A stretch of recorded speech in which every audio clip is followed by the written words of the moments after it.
नमस्ते दोस्तों, मेरा नाम शेषराज है और मैं एक शराबी हूँ। भगवान हाय हाय सभी को नमस्कार। भगवान की असीम कृपा है, अल्कोहलिक्स एनोनिमस का साथ है, आप सभी भाइयों की मदद है। यही वजह दोस्तों, आज भी मैंने शराब नहीं पी और बहुत ही बढ़िया महसूस कर रहा हूँ। एक बहुत ही अच्छी खुशनुमा जिंदगी आज मैं एक ही बदौलत एंजॉय कर रहा हूँ दोस्तों।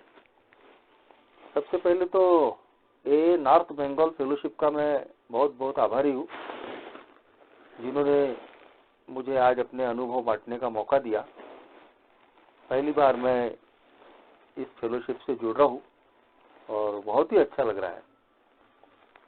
जो टॉपिक मुझे दिया गया है दोस्तों, अल्कोहलिज्म और प्रोग्रेसिव डिजीज।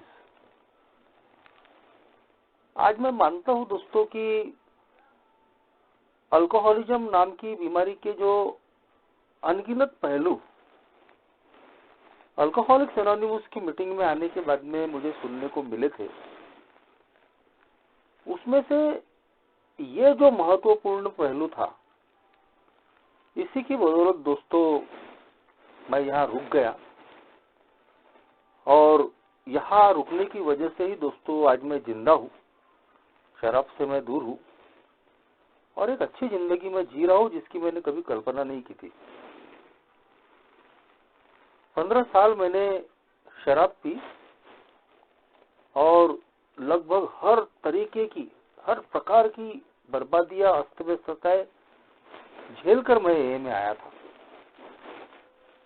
एक रॉक बॉटम अल्कोहलिज्म मैं अपने आप को बोल सकता हूँ, जो भोग कर मैं आया था। उसके पहले मेरी लाइफ जब शराब के बगैर थी, एक बहुत ही उम्दा, बहुत ही अच्छी नामचीन लाइफ में जीकर आया था दोस्तों, जब जिंदगी में शराब नहीं थी। मैंने अपने घर में ही शराब की बर्बादी देखी थी।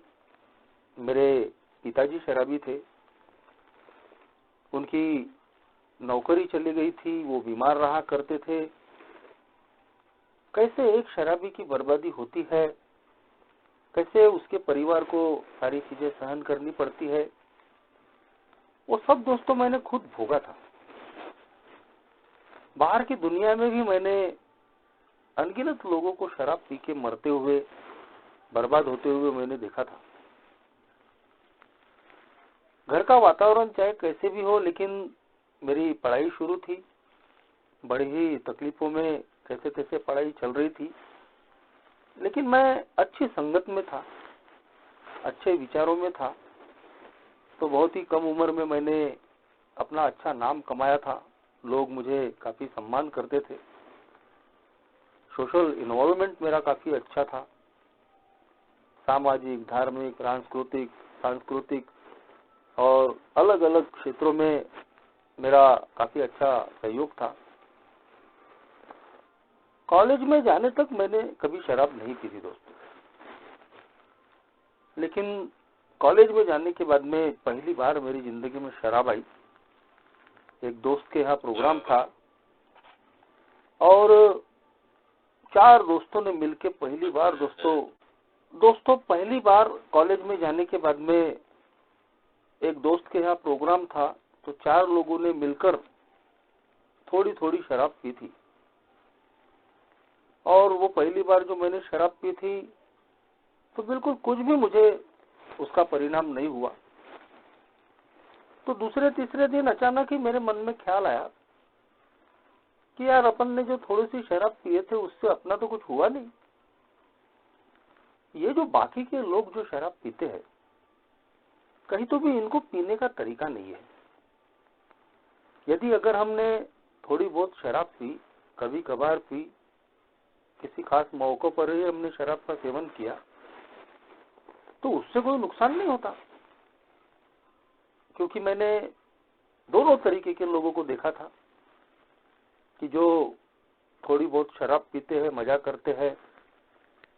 त्योहारों के वक्त भी मैंने ऐसे लोगों को शराब पीते हुए देखा था, लेकिन उसके बाद में बिल्कुल वो नॉर्मल जिंदगी जीते हैं। और दूसरी तरफ ऐसे लोग थे कि उनकी जिंदगी में शराब इतनी बढ़ जाती है कि वो पूरी तरीके से तबाह और बर्बाद हो जाते हैं। तो मुझे ऐसा लगा दोस्तों कि कभी कभार अगर थोड़ी बहुत शराब पी लिए तो उससे कोई फर्क नहीं पड़ता। और यही सोच दोस्तों मुझे शराब की तरफ बार बार लेके जाने लगी। जैसे जैसे मैं शराब की तरफ बार बार जा रहा था, वैसे ही दोस्तों जो एक ईश्वरीय संकेत बोलते हैं वो बीच बीच में मुझे मिलने लगे। लेकिन मेरे जैसा जो शराबी है दोस्तों, जो एए में आने के बाद ही समझ में आया कि एक बहुत ही इगोइस्टिक पर्सनैलिटी रहती है। अपने आप को बाकी लोगों से अलग समझना, आई एम डिफरेंट, कुछ विशेष समझना। वैसे भी मैंने बचपन से ही तारीफें सुन सुन के बड़ा हुआ था। कम उम्र में काफी मान सम्मान मुझे मिल रहा था, और वो सारी चीजें कैसे मेरे अंदर में अहंकार पैदा कर गई मुझे पता भी नहीं चला। तो जब शराब का मामला आया, वहां भी दोस्तों ये पार्ट बहुत काम कर रहा था कि मैं बाकी लोगों से अलग हूं। देखो मैं कैसे कभी कभार पी लेता हूं, कोई पिलाता है तभी पी लेता हूं, थोड़ो सी ही पी लेता हूं। ये बाकी के लोगों के जैसा मैं नहीं हूं। और ये जो मेरी सोच है दोस्तों, वो मुझे बार बार शराब की तरफ ले जाने लगी। जैसा अभी मैंने बताया कि इस पूरे 15 साल के सफर में शुरुआत में अनगिनत ऐसे ईश्वरीय संकेत मुझे मिले कि मैं शराब पीने के लायक नहीं हूं, मुझे रुक जाना चाहिए।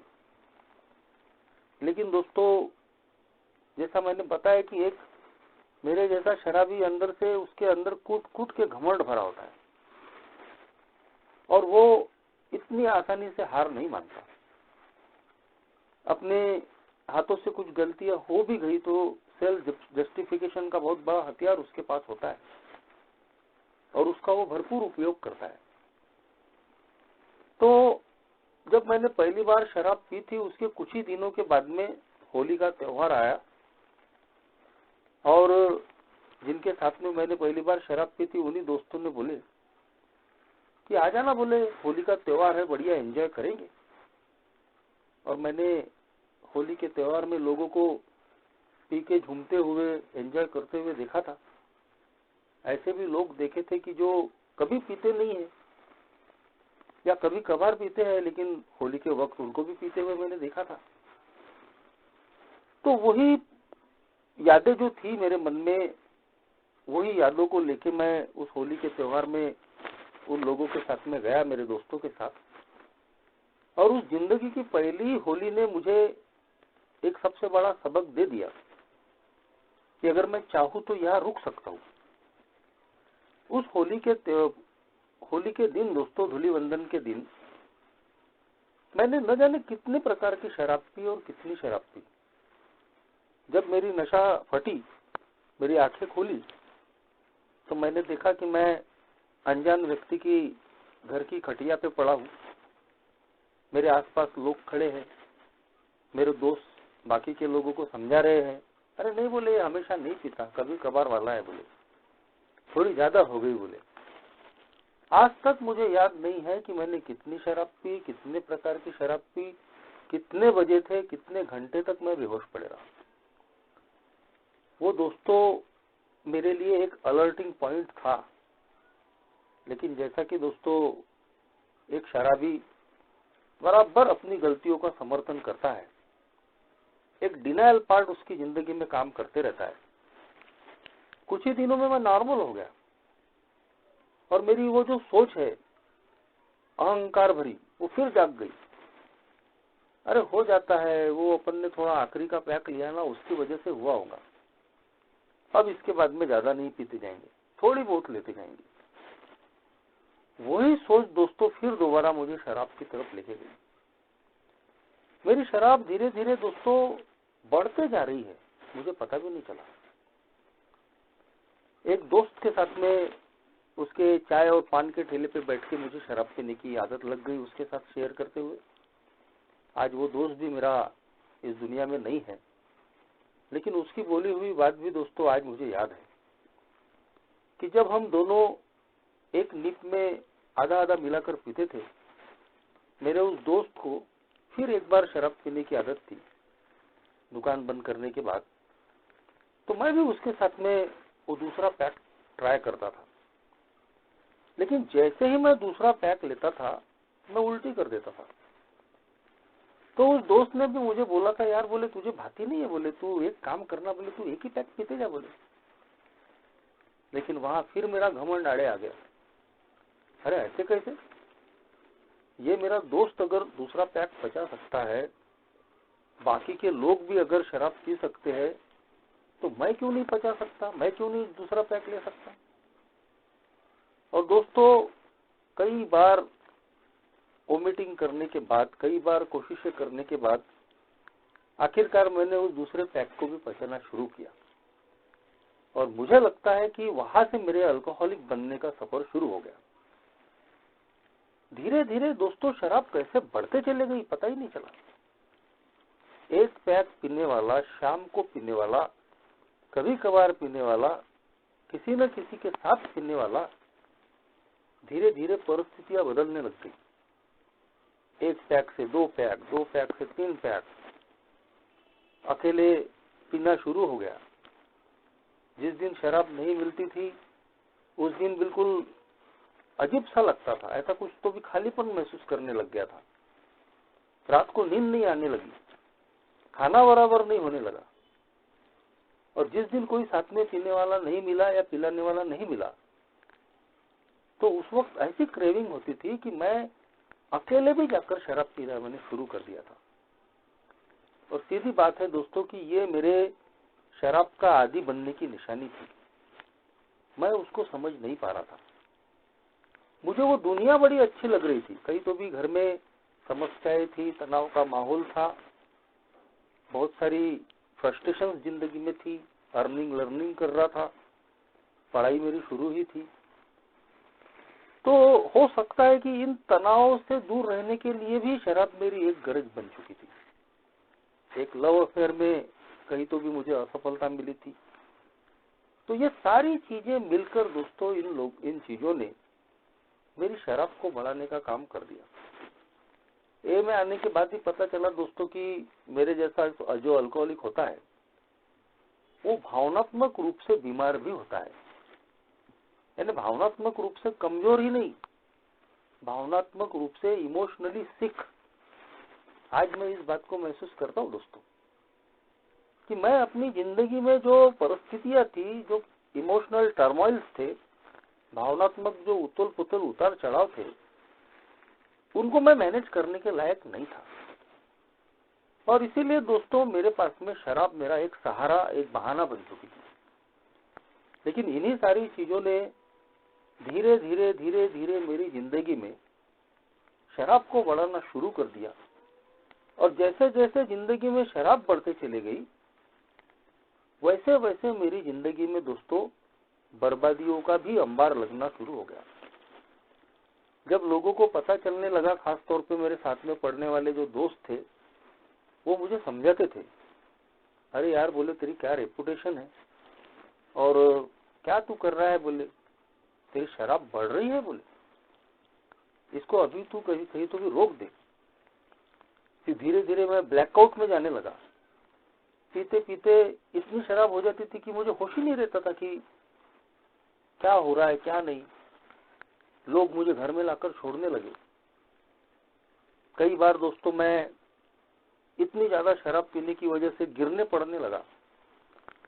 तो एक जमाने में दोस्तों जो मैं लोगों को यानी तुलनाएं करता था, अरे अपना बाकी के लोगों के जैसा है क्या, मैं तो उधार नहीं पीता, मैं तो गाली गलौज नहीं करता, मैं तो कभी गिरता पड़ता नहीं, देखो बॉस अपन इतनी पीते हैं लेकिन हिलते तक नहीं, और इन बाकी के लोगों को देखो थोड़ो सी पीते हैं और कितना सारा तमाशा दिखाते हैं।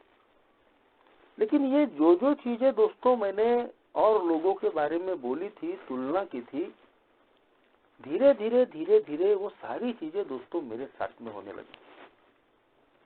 कैसे मेरी रात की शराब सुबह पे आई, क्योंकि रात को जब बहुत ज्यादा शराब हो जाती थी तो जो हैंगओवर बोला जाता है वो मेरे होने शुरू हो गए। सर भन्ना रहा है, अनईजी लग रहा है, नशा नशा लग रहा है। तो फिर किसी ने बता दिया कि अरे बोले थोड़ा उतार ले लो। सुबह अगर माथा जाम हो गया है रात की शराब से, तो अगर थोड़ी बहुत शराब सवेरे पी लिए तो बिल्कुल हल्का हो जाता है। और वो जब मैंने पहली बार लिया तो बिल्कुल अच्छा लगा। और दोस्तों वहां से मेरी जिंदगी में सुबह भी शराब शुरू हो गई। तो धीरे धीरे देखते देखते दोस्तों कैसे मैं शराब के पूरे चंगुल में मैं फंस गया, मुझे भी पता नहीं चला। और एक जमाने में जो अच्छी खासी मैंने अपनी रेपुटेशन बनाई थी, जो मैं सारे लोगों से मिलजुल के रहता था, धीरे धीरे दोस्तों मेरा डाउनफॉल होना शुरू हो गया। जब मैं समझाने के बाद में भी मान नहीं रहा हूं, मेरे दोस्त नाराज हो गए। जिन सोशल प्रोग्राम में मैं एक्टिव रहता था, जब वहां के लोगों ने देखा कि यार ये तो शराब पीकर रहता है, तो धीरे धीरे उन्होंने मुझे वहां से दूर करना शुरू कर दिया। क्योंकि कई प्रोग्राम में जिम्मेदारियां रहने के बावजूद मैं चुपके से ही 2 मिनट में आता हूं करके बोल के मैं शराब की तरफ चले जाता था। मुझे लगता था कि मुझे देखने वाला कोई नहीं है, किसी को पता नहीं है कि मैं पीकर हूं नहीं पीकर हूं। लेकिन मैं ये भूल गया था कि मेरी सिर्फ 2 आंखें हैं। मैं सिर्फ 2 आंखों से दुनिया को देख रहा हूं, लेकिन दुनिया की 1000 आंखें हैं। वो पूरी दुनिया अपनी 1000 आंखों से मुझे एग्जामिन कर रही थी, ऑब्जर्व कर रही थी, लेकिन मैं मानने को तैयार नहीं। तो आखिरकार दोस्तों धीरे धीरे जिंदगी ऐसी बद से बदतर बन गई। बहुत ही जल्दी, बहुत ही कम उम्र में मैं पूरी तरीके से अल्कोहलिक पर्सनालिटी बन चुका था। हाथ पांव कांपना, बिल्कुल शराब के लिए आधी रात को उठकर जाना, क्योंकि रात को कितनी भी मैंने शराब पी ली, वो नशा मेरी रात को 1-2 बजे उतर जाती थी। और फिर वो डर लगता था कि अब कैसा, सवेरे तक कैसा कटेगा। दिल धड़क रहा है, घबराहट हो रही है, हाथ पांव कांप रहे हैं। और आधी रात को ही दोस्तों मुझे शराब के लिए जाना पड़ता था। तो इसी 24 आवर्स के शराबीपन ने आखिरकार दोस्तों मेरी जिंदगी का और एक सबसे बड़ा सबक मुझे दे दिया। 2003 में मैं बीमार गिरा। मार्च अप्रैल की धूप थी और बिल्कुल मुंह से भी पानी बाहर आ रहा है, पीछे से भी पानी बाहर आ रहा है। बिल्कुल हड्डियों का मैं ढांचा बन गया था। एक पांव से थोड़ा हल्का लंगड़ापन सा आ गया था, लेकिन समझ में ही नहीं आ रहा था क्या हो रहा है। डॉक्टरों ने भी दोस्तों सरकारी अस्पताल के कहीं तो भी थोड़ा बहुत ट्रीटमेंट देकर मुझे मरने के लिए छोड़ दिया था। लेकिन आज मैं मानता हूं कि एक अल्कोहलिक के ऊपर में उसके ईश्वर की बहुत बड़ी कृपा होती है, जबकि वो उस बात को नहीं समझ पाता। मैं एक कंप्लीट नास्तिक इंसान बन चुका था। ए में आने के बाद ही दोस्तों कई सालों के बाद मैंने प्रार्थना की थी। ए में आने के पहले प्रार्थना, धर्म कर्म, कर्मकांड सब बंद हो चुका था। तो आज ए में आने के बाद में मैं मानता हूं दोस्तों कि मेरे ईश्वर ने मुझे आज रिकवरी में ही संभाल कर नहीं रखा है। अल्कोहलिज्म के दिनों में भी उसने साया बनकर मेरा पीछा किया है। 2003 की जो बीमारी थी वो भी वैसी ही बीमारी थी दोस्तों। मुझे टीबी हो गई थी, मैं हड्डियों का ढांचा बन गया था और 6 महीना कम से कम मैं पूरी तरीके से बेड रिडन रहा। और बाद के 5-6 महीने मुझे बैसाखियां लग गई थी। भगवान की कृपा से दोस्तों मैं उस बीमारी से बच गया और मैंने ये ठान लिया था कि अब इसके बाद शराब नहीं पिएंगे, एक नई जिंदगी यहाँ से शुरू करेंगे। मगर दोस्तों मुझे नहीं मालूम था कि ये जो अल्कोहलिज्म है एक कनिंग, बैफलिंग और पावरफुल डिजीज है। कनिंग, चतुर, चालाक, बैफलिंग, चकमा देने वाली, भ्रम में डालने वाली, पावरफुल, एक शक्तिशाली बीमारी। तो दोस्तों 11 महीने मैं शराब से दूर था, लेकिन जैसे ही मैं दुरुस्त हुआ, अपने जॉब पर मैं लौटा, मेरी डिग्री कंप्लीट करके एक अच्छे प्रोफेशन में मैं जा चुका था, तो जैसे ही 11 महीने के बाद में मैं अपने काम धंधे पे गया, फिर एक बार कुछ लोगों के साथ में एक बार में मेरा बैठना हुआ और मैं ठान के बैठा था कि यार मैं अभी मरते मरते बचा हूं, मैं शराब नहीं पीऊंगा, ये लोग पिएंगे लेकिन मैं नहीं पीऊंगा।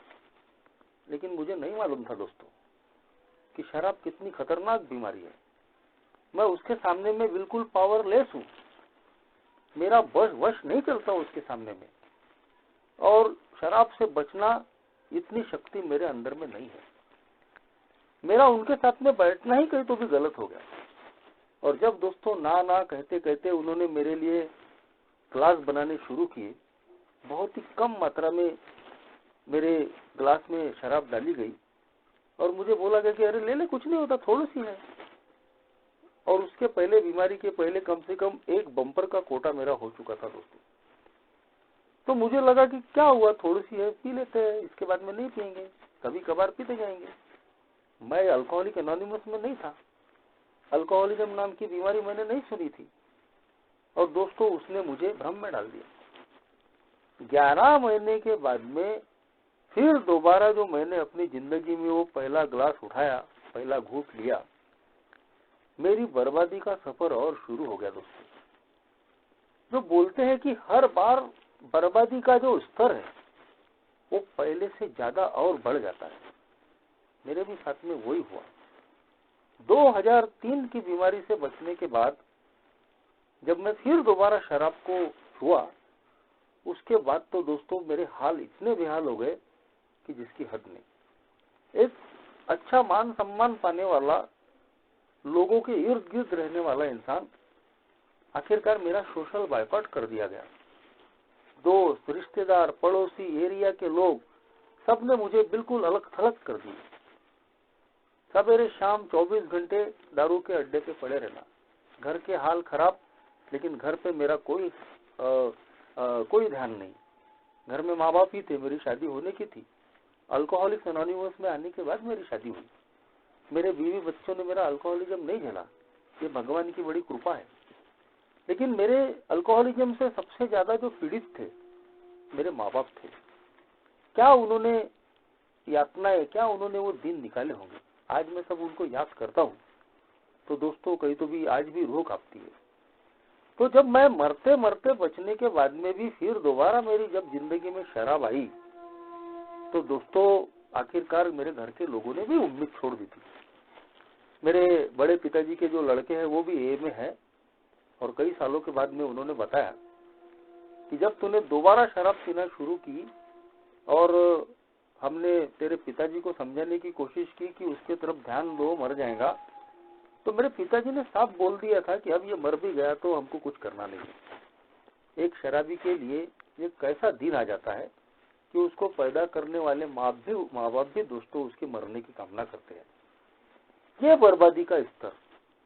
और आखिर में दोस्तों हाल इतने खराब थे, चक्कर आकर गिरना, हाथ पांव टेढ़े हो जाना, जबान दांत में फंस जाना, जिसे इस लॉकडाउन के दौर में ही मैंने ऑनलाइन मीटिंग्स में सुना कि मेडिकल साइंस की भाषा में, मनोचिकित्सा शास्त्र की भाषा में उसको रम फिट्स कहते हैं, जो इतने खतरनाक होते हैं कि वो जब रम फिट्स आते हैं, अचानक हाथ पांव टेढ़े होकर चक्कर आकर गिरना, तो उसमें वो शराबी की जान भी जा सकती है।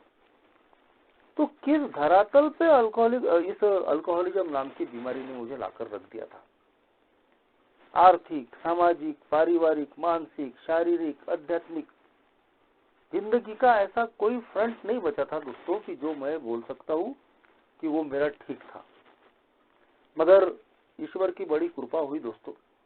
अल्कोहलिक्स एनोनिमस का मैसेज मेरे ही एक अल्कोहलिक दोस्त ने मुझे दिया। हम साथ में ही शराब पिया करते थे। शुरू में मैंने वही डिनायल पार्ट में उनको इनकार किया, लेकिन आखिरकार मुझे साफ साफ दिख रहा था कि मेरी स्थिति कैसी है। मैं एक ऐसी दुविधा में फंस चुका था कि जहाँ पे कुछ न कुछ मुझे तय करना जरूरी था। साफ साफ दिख रहा था दोस्तों कि मैं ऐसे ही पीते रहूंगा तो मरना तय है। और दूसरी दुविधा थी कि मैं अगर पीऊंगा नहीं तो मर तो नहीं जाऊंगा। हाथ पांव कांपना, दिल धड़कना, चक्कर आके गिरना। तो इस दो धारी तलवार में मैं फंस चुका था। लेकिन मेरे दोस्त ने एक उम्मीद की किरण मुझे दी कि बोले घबराओ मत। वो 2 महीने से शराब से दूर था, हम साथ में ही शराब पिया करते थे। वो एक उम्मीद की किरण बन के आया। उसके साथ जब मैं अल्कोहलिक्स एनोनिमस की मीटिंग में जब मैं आया दोस्तों, पहली बार मुझे पता चला कि जिस तरीके से मैं शराब पी रहा हूँ वो एक बीमारी है। मैं दारू बंद करना चाहता हूँ लेकिन मैं बंद नहीं कर पा रहा हूँ। मैं लिमिट में पीना चाहता हूँ लेकिन मैं लिमिट में नहीं पी पा रहा हूँ। तो ये कोई लत या आदत नहीं है। Alcoholism is a disease. तो अनगिनत पहलू इसके मुझे सुनने को मिले दोस्तों। ये शारीरिक बीमारी है। मेरा शरीर ऐसा बन चुका है कि कभी भी मैं थोड़ी सी पीकर रह नहीं सकता। पहला घूंट जैसे ही शरीर में जाता है तो मेरा शरीर शराब मांगना शुरू कर देता है। और ये अवस्था मेरी कभी बदलने वाली नहीं है। आज मैं 14 सालों से शराब से दूर हूँ, लेकिन अभी भी अगर मैंने एक प्याक अगर पिया तो 14 साल पहले के कोटे पे आने के लिए मुझे 14 मिनट भी नहीं लगेंगे। पहला ही घूंट घातक है। मेंटल ऑब्सेशन, मानसिक बीमारी। एक प्रकार से दारू के मामले में जुनून, एक प्रकार का पागलपन कि जब दारू पीने के विचार दिमाग पे आ जाते हैं तो कोई इंसानी ताकत मुझे बचा नहीं सकती। मेरे घर के हाल खराब है, मेरा व्यापार धंधा चला गया है, मैं मरने की कगार पे आ चुका हूँ, सब कुछ बर्बाद हो चुका है। लेकिन ये जो पीने का जो जुनून और उन्माद है वो इतना उसने मेरी मानसिकता को घेर के रखा है कि किसी के समझाने से मैं समझ नहीं सकता। पारिवारिक बीमारी, मैं बीमार हूँ, मैं शराबीपन का शिकार हूँ, लेकिन मेरे साथ साथ मेरा परिवार बीमार हो जाता है। नैतिकता का अधपतन। एक शराबी जब शराब के पूरी तरीके से चंगुल में फंस जाता है तो अब वो शराब पीने और पाने के लिए किसी भी हद तक गिरने के लिए तैयार रहता है। झूठ बोलेगा, टोपी पहनाएगा, चोरी करेगा, सब कुछ। और वो सारे काम मैं करके आया हूँ। लेकिन फिर भी दोस्तों, मेरे जैसा जो अल्कोहलिक होता है उसका जो ईगो होता है वो इतना हाई होता है कि बोलते हैं कि अगर उसके पांव कब्र में भी लटके हो तो भी वो मानने को तैयार नहीं होता। मेरी भी ऐसी स्थितियां थी। और दूसरी तरफ उसका जो ईगो होता है उसे वो कहीं तो भी तुलनाएं करने के लिए उसको प्रेरित करता है। अरे अपना तो इतना नहीं है, अरे अपना तो उतना नहीं है। शायद इसीलिए पहले कदम में बोला गया है 100% सरेंडर। अल्कोहलिक्स एनोनिमस में आने के बाद भी जो व्यक्ति शराब पी रहा है उसका साफ मतलब है कि उसने 100% सरेंडर नहीं किया है कि शराब के सामने में मैं पावरलेस हूँ, मैं शराब को कंट्रोल वे से नहीं पी सकता और मेरा जीवन भी जो अस्त व्यस्त हो चुका है उसको मैं ठीक नहीं कर सकता। लेकिन एक शुरुआती दिनों में एक डिनायल पार्ट मेरी जिंदगी में काम करते रहता है जो मुझे तुलना करने लगाता है। जब हम ए में आने के बाद में बाकी लोगों से अनुभव सुनते हैं तो कुछ कुछ लोगों के अनुभव हमसे बहुत ही ज्यादा खतरनाक होते हैं। तो उन अनुभवों को सुनकर कहीं तो भी मेरा दिमाग काम करने लगता है कि बॉस इतनी बर्बादी तो मेरी नहीं हुई है। और वही दोस्तों पार्ट मेरी जिंदगी में भी काम कर रहा था। जब लोग बता रहे थे कि हमारे बीवी बच्चे छोड़ के चले गए तो मैंने बोला अपनी तो बीवी ही नहीं है, शादी ही नहीं हुई। कोई बोल रहा था नौकरी चली गई तो मैं गवर्नमेंट का सर्वेंट भी नहीं था। कोई प्रॉपर्टी बेचकर आया था तो मैंने कोई प्रॉपर्टी नहीं बेची थी। ना लाखों का कर्जा था, ना मैं कहीं से टूटा फूटा था। तो मुझे ऐसा लग रहा था कि यार अपन तो उतने नहीं है। लेकिन भगवान की कृपा है दोस्तों, ए का साथ मैंने नहीं छोड़ा। ए की मीटिंग में मैं लगातार बने रहा और यहाँ आपके ही अनुभव से ये बात मुझे समझने को मिली कि अल्कोहलिज्म नाम की ये जो बीमारी है ये प्रोग्रेसिव डिजीज है, बढ़ते जाने वाली बीमारी। जैसा मैंने पहले ही दिन जब पीना शुरू किया तो बम्परों से शराब मैंने नहीं पी थी, मैंने एक ही पैक लिया था। लेकिन वही एक पैक बढ़ते बढ़ते बढ़ते बढ़ते एक बम्पर का मेरा कोटा हो गया था। पहले ही दिन मैंने झूठ नहीं बोली, टोपी नहीं पहनाया, चोरी नहीं की, नैतिकता से नहीं गिरा पहले ही दिन, लेकिन धीरे धीरे धीरे धीरे मैंने अपनी जिंदगी में ऐसे ऐसे काम किए कि मैं स्पिरिचुअली पूरी तरीके से बैंकरप्ट हो गया। ऐसा कोई काम मुझे नहीं लगता कि मैंने छोड़ा था कि जो दोस्तों थोड़ी बहुत नीतिमत्ता मेरे अंदर में बची हो। मैं लोगों की नजरों में तो गिरा ही गिरा, मैं अपनी खुद की नजर में भी गिरा जब वो काम मुझे याद आने लगे। तो कहीं तो भी दोस्तों यहाँ जब मैंने ये जो पार्ट प्रोग्रेसिव डिजीज का जो पार्ट है कि अल्कोहलिज्म, ये मद्यपाश एक बढ़ते जाने वाली बीमारी है। अगर आप आज यहाँ पर नहीं रुके तो ये बीमारी आपको कहाँ तक लेके जाएंगी आपने उम्मीद भी नहीं की। एक ओल्ड टाइमर बहुत बढ़िया बोलते हैं कि एक मेरे जैसा अल्कोहलिक इस बात का एस्टिमेट नहीं लगा सकता कि शराब उसकी कितनी बर्बादी करने वाली है। वो जितना अंदाजा लगाता है शराब उससे ज्यादा गुना उसकी बर्बादी करती है। और ठीक वैसे ही दोस्तों रिकवरी में आने के बाद में एक ए का मेंबर इसका भी एस्टिमेट नहीं लगा सकता कि उसकी कितनी अच्छी प्रोग्रेस ए में आने के बाद होने वाली है, क्या क्या उसको मिलने वाला है। और वो जितनी उम्मीद लगाता है उससे कई गुना ज्यादा एक बेहतरीन जिंदगी वो ए में पाता है। आज ये दोनों चीजें मैं अपनी जिंदगी में महसूस करता हूँ। इस बीमारी ने आखिरकार दोस्तों हम लोगों को सिर्फ दो ही जगह पर लेकर जाने का काम किया है। अल्कोहलिज्म इतनी खतरनाक बीमारी है कि इसमें फंसा हुआ इंसान आखिरकार दो ही उसकी मंजिलें हैं, एक है इंसैनिटी और दूसरा है कैजुअल डेथ।